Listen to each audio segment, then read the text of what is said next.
Halo semuanya.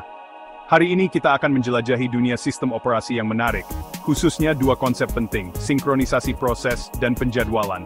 Bayangkan sebuah kota yang ramai dengan mobil, bus, dan pejalan kaki yang semuanya berebut tempat di jalan. Tanpa lampu lalu lintas, zebra cross, dan aturan lalu lintas, kekacauan akan terjadi.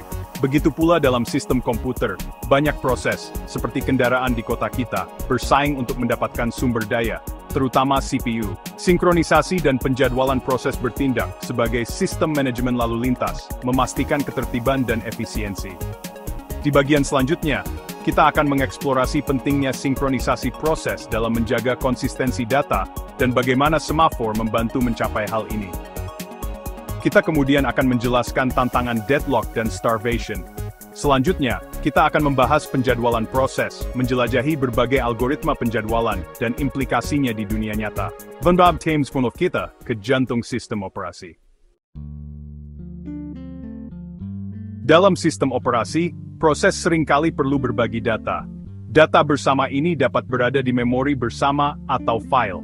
Ketika beberapa proses mengakses dan mengubah data bersama ini secara bersamaan, hal itu dapat menyebabkan ketidakkonsistenan dan kesalahan, seperti dua orang yang mencoba mengedit dokumen yang sama secara bersamaan tanpa koordinasi apapun.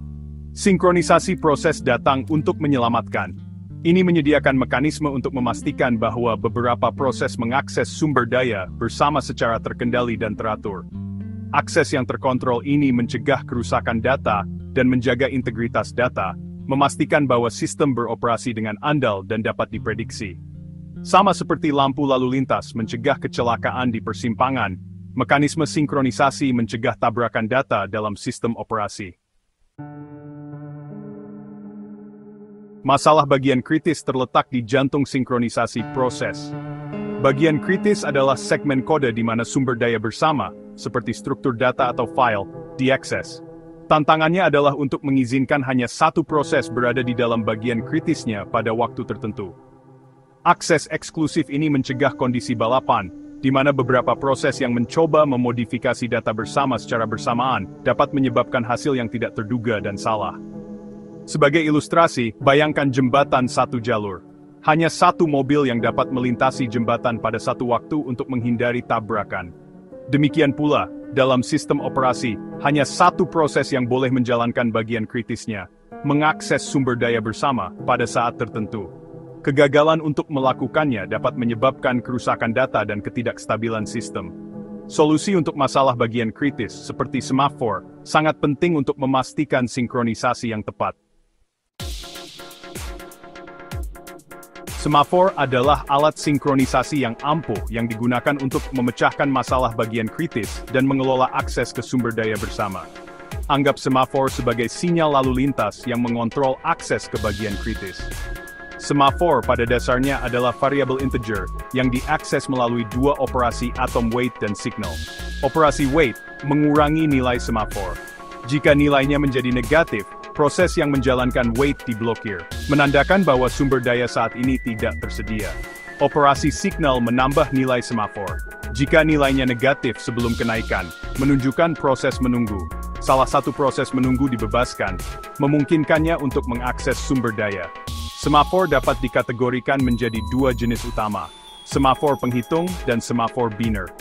Semafor penghitung diinisialisasi dengan jumlah sumber daya yang tersedia, memungkinkan beberapa proses untuk mengakses sumber daya secara bersamaan. Semafor binner, di sisi lain, bertindak seperti kunci, hanya mengizinkan satu proses untuk mengakses sumber daya pada satu waktu, secara efektif menegakkan pengecualian timbal balik. Bagian 5 deadlock, ketika proses bertabrakan. Bayangkan dua mobil memasuki persimpangan dari arah yang berbeda, masing-masing menolak untuk mengalah. Kebuntuan ini mewakili deadlock, situasi di mana dua atau lebih proses diblokir tanpa batas waktu, masing-masing memegang sumber daya yang dibutuhkan yang lain untuk melanjutkan. Dalam sistem operasi, deadlock dapat terjadi ketika proses memegang sumber daya dan menunggu yang lain, menciptakan ketergantungan melingkar. Misalnya, proses A mungkin memegang sumber daya 1 dan menunggu sumber daya 2, sementara proses B memegang sumber daya 2 dan menunggu sumber daya 1. Deadlock tidak diinginkan karena mereka menghentikan sistem. Untuk mencegah deadlock, Sistem operasi menggunakan berbagai teknik, seperti pencegahan deadlock, penghindaran deadlock, dan deteksi dan pemulihan deadlock. Memahami teknik-teknik ini sangat penting untuk membangun sistem yang kuat dan andal. Bagian 6. Starvation, masalah akses yang tidak sama. Sementara deadlock mewakili penghentian sistem sepenuhnya, starvation mengacu pada situasi di mana suatu proses terus-menerus ditolak aksesnya ke suatu sumber daya, meskipun sumber daya tersebut mungkin tersedia sewaktu-waktu. Bayangkan sebuah restoran yang sibuk di mana pelanggan tertentu berulang kali diabaikan oleh pelayan, tidak pernah mendapat kesempatan untuk memesan. Dalam sistem operasi, starvation dapat terjadi karena algoritma alokasi sumber daya yang bias, yang mengutamakan proses tertentu daripada yang lain. Misalnya, proses dengan prioritas rendah mungkin terus-menerus kalah dari proses dengan prioritas lebih tinggi, yang menyebabkan starvation. Mengatasi starvation melibatkan perancangan penjadwalan yang adil dan algoritma alokasi sumber daya yang memastikan semua proses menerima bagian sumber daya yang adil dari waktu ke waktu. Teknik seperti aging, di mana prioritas proses meningkat semakin lama menunggu, dapat membantu mengurangi starvation. Bagian 7 penjadwalan proses, mengalokasikan waktu CPU. Sistem operasi modern adalah multitasking, artinya mereka dapat menjalankan beberapa proses secara bersamaan. Namun dengan satu CPU, hanya satu proses yang dapat dieksekusi pada saat tertentu. Penjadwalan proses menentukan proses mana yang dapat menggunakan CPU dan untuk berapa lama. Ini seperti konduktor yang mengatur orkestra, memutuskan instrumen mana yang dimainkan kapan.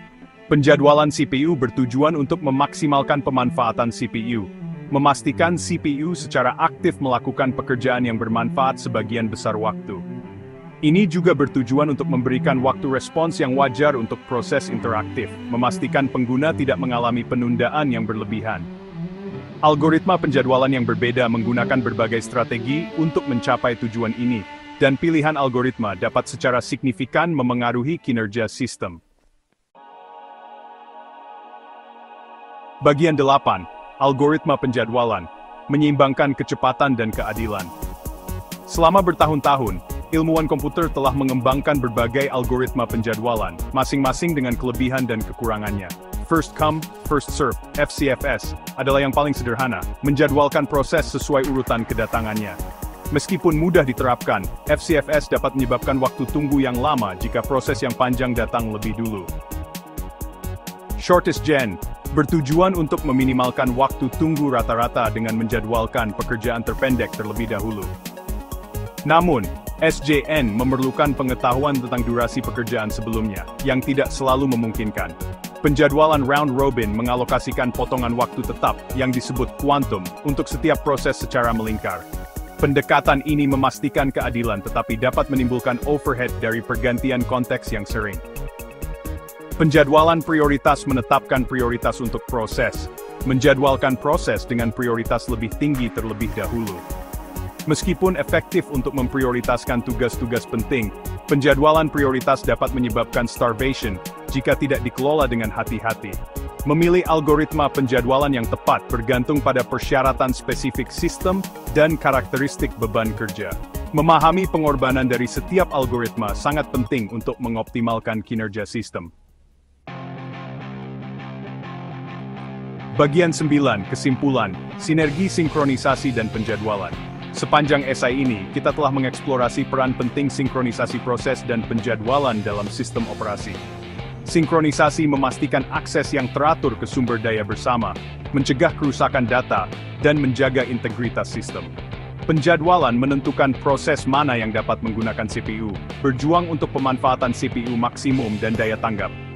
Seperti dua sisi mata uang yang sama, sinkronisasi dan penjadwalan bekerja bersama-sama untuk memastikan kelancaran dan efisiensi operasi sistem komputer. Memahami konsep-konsep ini sangat penting bagi siapapun yang tertarik dengan ilmu komputer, rekayasa perangkat lunak, atau cara kerja dunia digital. Saat Anda mempelajari lebih dalam dunia sistem operasi, Anda akan menemukan mekanisme dan algoritma yang lebih menarik, yang memungkinkan komputer kita untuk melakukan tugas-tugas kompleks dengan kecepatan dan efisiensi yang luar biasa.